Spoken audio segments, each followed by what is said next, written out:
Salut, j'espère que vous allez bien. Aujourd'hui, je viens vous raconter cette histoire incroyable sur le rosaire. Cette histoire m'a été proposée par The Gigi, qui m'a demandé de traduire la vidéo. Ça a été raconté par une Nigériane qui vit aux États-Unis. Donc, cette histoire sur le rosaire a juste changé sa vie et la vie de sa famille. Elle est super intéressante. Je t'invite à l'écouter après le générique.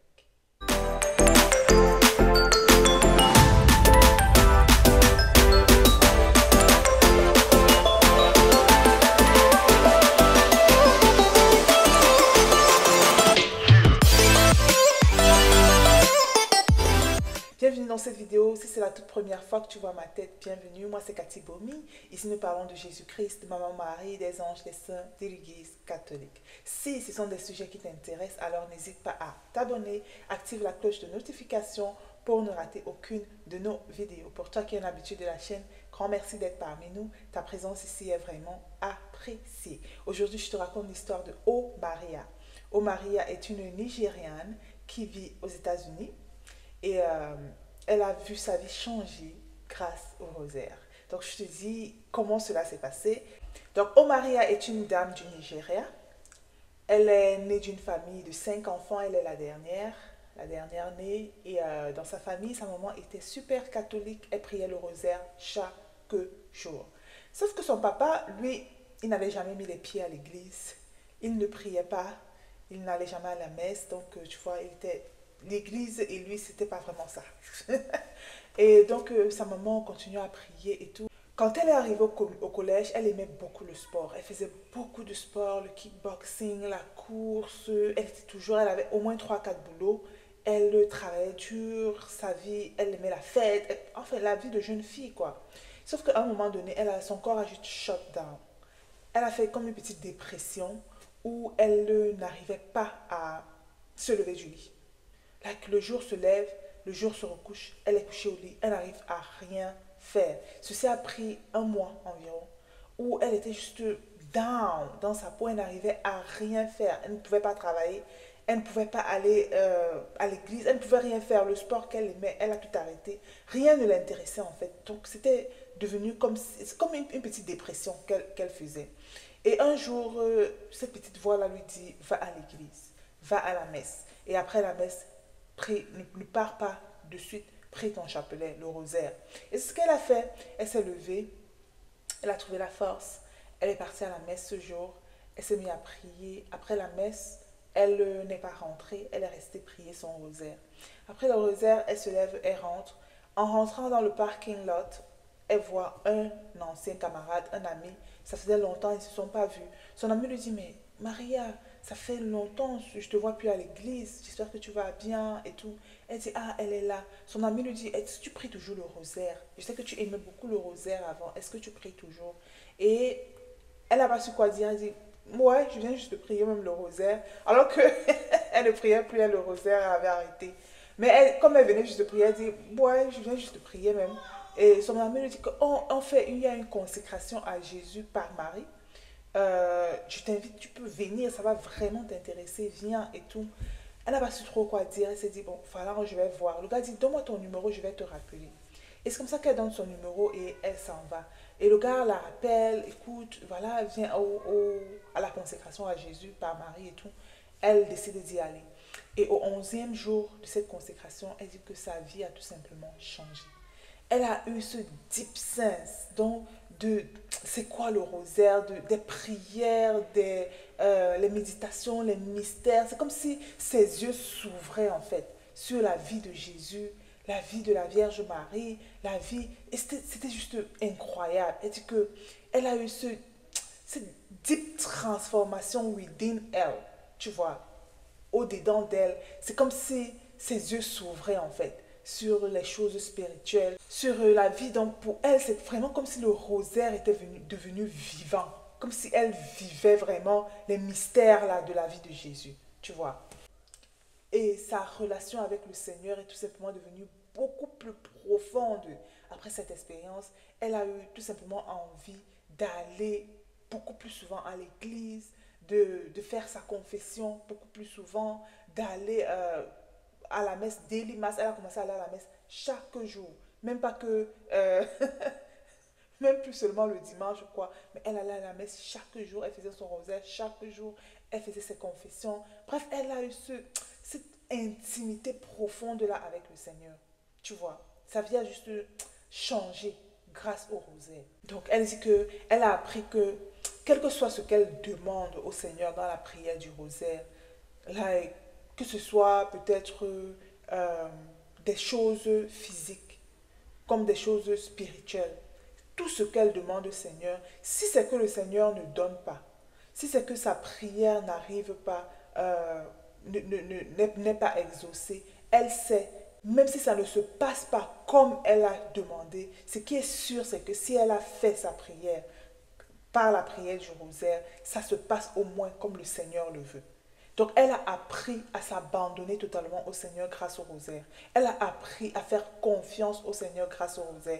Elle a appris à vraiment euh, épouser la vision de Dieu dans sa vie, en fait, pour elle. Donc, ce n'est plus trop ce qu'elle veut. Ce n'est plus, like, même si c'est que les choses ne se passent pas comme elle le souhaite, elle sait que c'est en train de se passer comme le Seigneur le veut.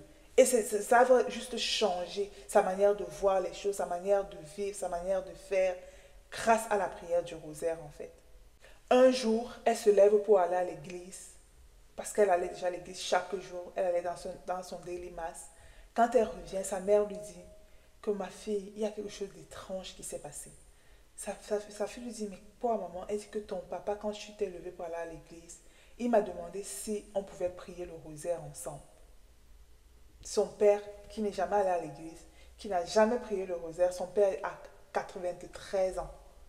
93 ans, dans ses 93 ans de vie, il n'était jamais allé à l'église, il n'avait jamais prié le rosaire, rien de tout ça. Mais ce jour, all of a sudden, il a voulu prier le rosaire. Il demande à sa femme, est-ce qu'on peut prier le rosaire?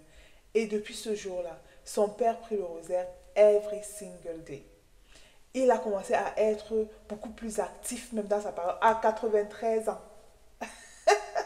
À 93 ans, il fait le usher. Le usher, donc, les gens qui accueillent à l'église. Il essaie de servir à son âge, en fait. Et elle dit que, mais, c'est quelque chose qu'elle priait every single day dans sa prière de rosaire. Que, Seigneur, touche mon cœur, le cœur de mon père. Touche mon père. Fais quelque chose pour qu'il ne quitte pas ce monde là sans te connaître.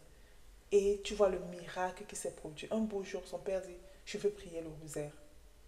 Tu vois. Au fur et à mesure, donc, Maria partait à l'église, elle allait au daily mass, adoration, confession et tout. Elle se sentait vraiment beaucoup plus proche du Seigneur et elle a senti cet appel que le Seigneur l'appelait à quelque chose de beaucoup plus grand. Et, et elle a commencé à demander au Seigneur, mais Seigneur, qu'est-ce que tu veux que je fasse? Qu'est-ce que tu veux vraiment? Quel est ce plan que tu as pour moi? À quoi tu m'appelles? Parce que je sens que tu m'appelles pour quelque chose de beaucoup plus grand. Et donc c'est comme ça que petit à petit, elle a commencé à aller se confesser, à son prêtre même qu'elle se confessait, elle demandait conseil, que je ne sais pas, le prêtre lui dit, prie et demande vraiment au Seigneur ce plan-là qu'il a pour toi, il va te le révéler. Et donc c'est comme ça qu'elle priait tout le temps par rapport à cela. Et un jour, elle a discerné cet appel à la vie religieuse. Donc elle est entrée dans elle appelle cela le Traditional Feast of Immaculate Heart of Mary. Traditional Feast of Immaculate Heart, donc l'immaculé, le cœur immaculé de Marie. Donc elle est entrée au couvent et c'est comme ça qu'elle a donné sa vie comme ça à Christ. Quand elle s'est levée pour aller au couvent chez les carmélites, le monastère des carmélites. C'est là où elle est partie pour faire sa vie, la vie religieuse. C'est donc là où elle a demandé, prié vraiment le Seigneur, que le Seigneur fasse que son père ne lâche pas. Ne lâche pas l'histoire de rosaire, ne lâche pas la messe, parce que son père avait déjà commencé dans cette voie-là, tu vois. Et quand elle a prié, elle est partie au monastère. C'est comme ça que son père est resté prier le rosaire every single day jusqu'à aujourd'hui. Il n'a jamais arrêté. Son père continue à prier le rosaire, continue à prier le rosaire.